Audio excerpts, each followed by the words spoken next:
गुड्डू के गांव में ये अफवाह फैली हुई थी कि गांव के पास जो हवेली है, उस हवेली में भयानक भूत रहता है। जैसे ही रात होती थी, लोग उसे रास्ते से आना जाना बंद कर देते थे। कितना भी इमरजेंसी हो, तब भी लोग उसे रास्ते से जाना पसंद नहीं करते थे। गुड्डू गांव में काफी दिनों के बाद आया था। जब गुड्डू को यह सारी बातें सुनने को मिला, तब गुड्डू क्या काका, आप अभी भी इन सब बातों पे विश्वास करते हैं? भूत प्रेत का जमाना तो कब का खत्म हो गया। इन सब बातों पे विश्वास करने से कोई फायदा नहीं, ये सब बस अफवाहें हैं। नहीं गुड्डू बेटा, तुम मूर्ख मत बनो। ये घटना बिल्कुल सच है। भूल कर भी उस हवेली की तरफ मत जाना। हा हा हा, मैं इन सब बातों को नहीं मानता काका। ये सब बस अफवाहें होती है। गुड्डू इतना बोलकर वहां से चला जाता है। गुड्डू अपने दोस्तों के साथ मिलकर यह तय करता है कि आज रात को इस हवेली के राज्य का पर्दाफाश करके ही रहेंगे। चलो दोस्तों, आज रात को ये पता लगा कर रहेंगे कि आखिरकार इस हवेली में भूत का क्या चक्कर है। छोड़ो ना गुड्डू भाई, बेकार के संकट मोलने से क्या फायदा। हवेली में नहीं जाते हैं भाई। नहीं नहीं दोस्तों, आज तो इस हवेली का पर्दाफाश करके ही रहेंगे। आखिर इसका राज क्या है, आज तो हम पता लगा कर ही मानेंगे। ठीक है गुड्डू भाई, लेकिन अगर कोई संकट दिखे तो हम लोग वापस आ जाएंगे। गांव वाले उसे मना करते हैं कि उस हवेली के पास मत जाओ, क्योंकि उस हवेली से आज तक कोई भी जिंदा बचकर नहीं आया। लेकिन गुड्डू किसी की बात नहीं सुनता और अपने दोस्तों के साथ उसे हवेली में जाने का निर्णय ले लेता है। रात ढलते ही गुड्डू अपने दोस्तों के साथ हवेली की ओर निकल पड़ता है। कुछ ही देर में गुड्डू अपने दोस्तों के साथ उस हवेली के पास पहुंच जाता है। हवेली के पास पहुंचते ही उसे कुछ भयानक आवाज सुनाई देती है। फिर गुड्डू बोलता है, देख रहे हो दोस्तों, कोई हमें डराने की कोशिश कर रहा है, लेकिन हम लोग डरने वाले नहीं हैं। आज तो राज का पर्दाफाश करके ही रहेंगे।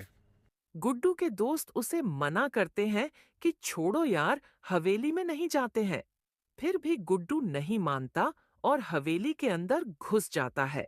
जैसे हैं, हवेली के अंदर प्रवेश करता है, कुछ अजीब सी आवाजें जोर जोर से सुनाई देने लगती है।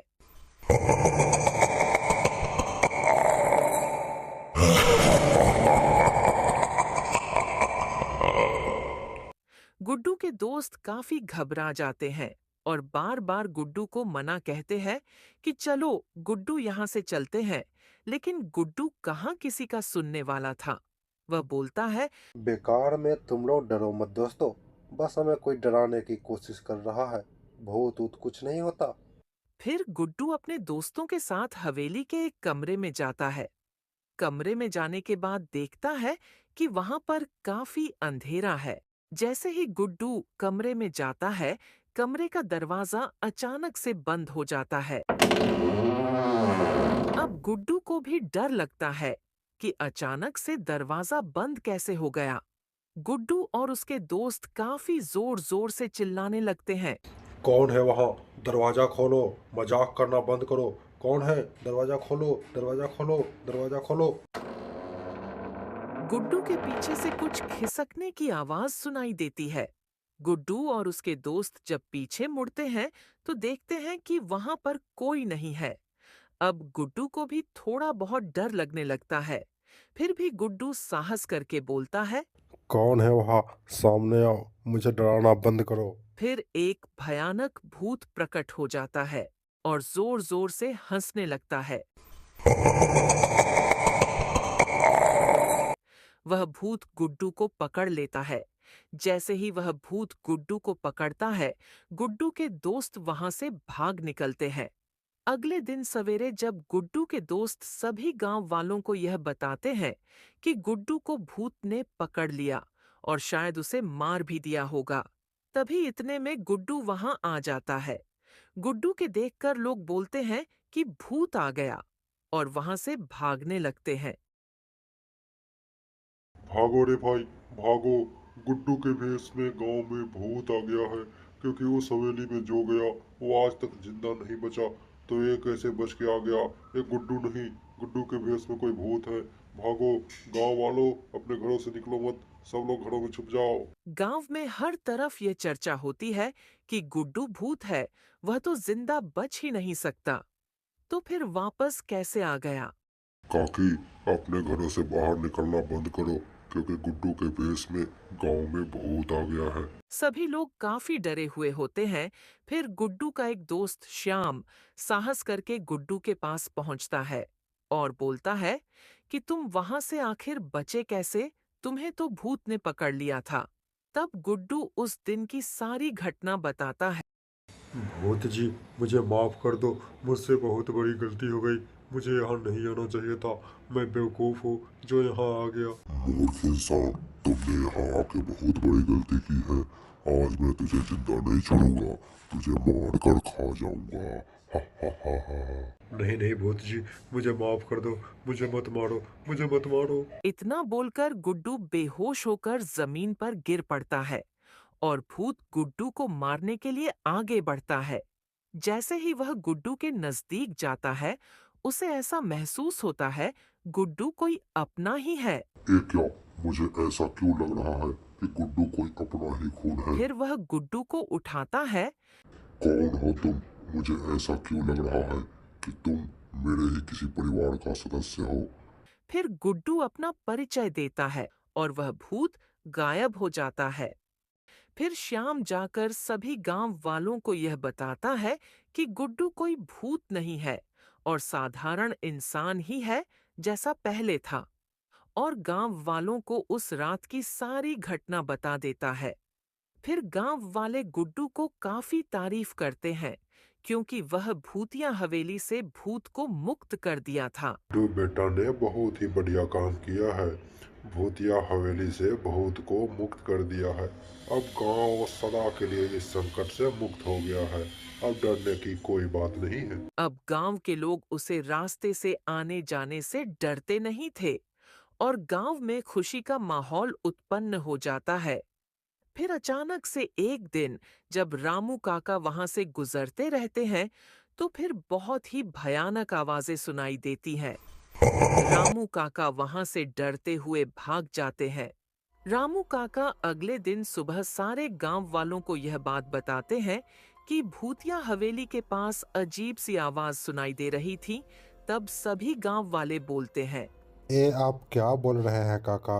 गुड्डू ने तो भूतिया हवेली से भूत को मुक्त कर दिया था ना। अब वहाँ कोई भूत नहीं है। मुझे लगता है आपको कोई वहम हुआ होगा।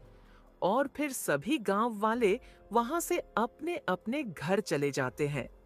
रामू काका सोचते हैं कि शायद मुझे वहम ही हुआ होगा, और अभी वहां से चले जाते हैं और किसी को कुछ नहीं कहते। ऐसे ही कुछ दिन बीत जाता है। फिर एक दिन जब वहां से जग्गू गुजर रहा होता है, तो उसे भी भयानक आवाज सुनाई देती है। जैसे ही वह पीछे मुड़ता है, उसे एक भयानक चुड़ैल नजर आती है और फिर वह बेहोश हो जाता है। अगले दिन जाग्गू की पत्नी सभी गांव वालों को बोलती है। देखिए ना भैया, मेरे पति कल रात से ही घर नहीं आए हैं। पता नहीं वह कहाँ चले गए और बताया भी नहीं। मुझे तो बहुत डर लग रहा है, कहीं उन्हें कुछ हो तो नहीं गया। बेकार में टेंशन मत लो बहन जी। हो सकता है किसी रिश्तेदार के यहाँ चला गया होगा और आपको बताना भूल गया होगा। वो घर आ जाएगा, आप टेंशन मत लो। पर भैया, मुझे तो बहुत डर लग रहा है। ठीक है, देखते हैं इंतजार करके। अब धीरे धीरे उसे रास्ते से जो भी रात को गुजरा गायब होने लगता है।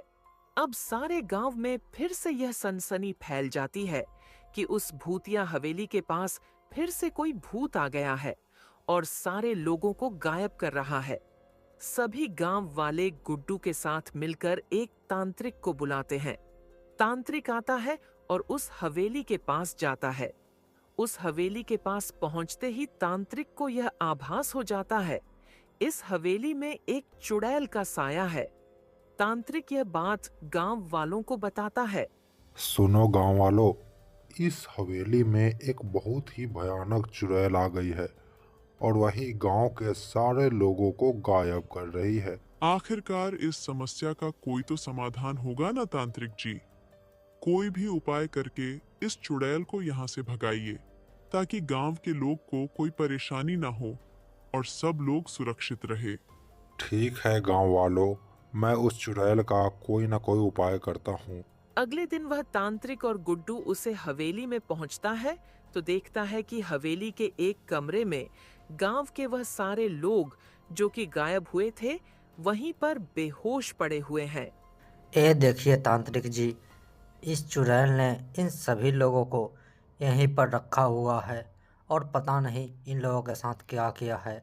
ये लोग तो बेहोश हो गए हैं। चलो गुड्डू, इस चुड़ैल को बुलाने के लिए अपना तंत्र साधना शुरू करते हैं। तांत्रिक अपना तंत्र साधना करना शुरू करता है और फिर तांत्रिक वहां कुछ मंत्र का उच्चारण करता है और फिर वहां पर वह चुड़ैल प्रकट हो जाती है और जोर जोर से हंसने लगती है।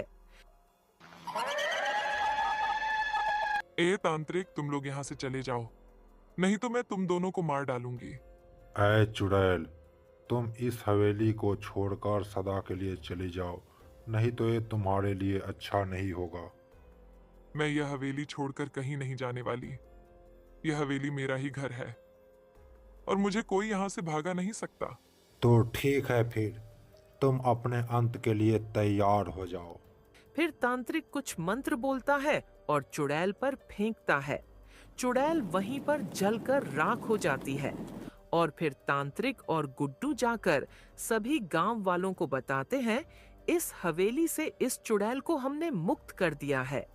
अब गांव के लोग उसे रास्ते से आने जाने से डरते नहीं थे और गांव में खुशी का माहौल उत्पन्न हो जाता है।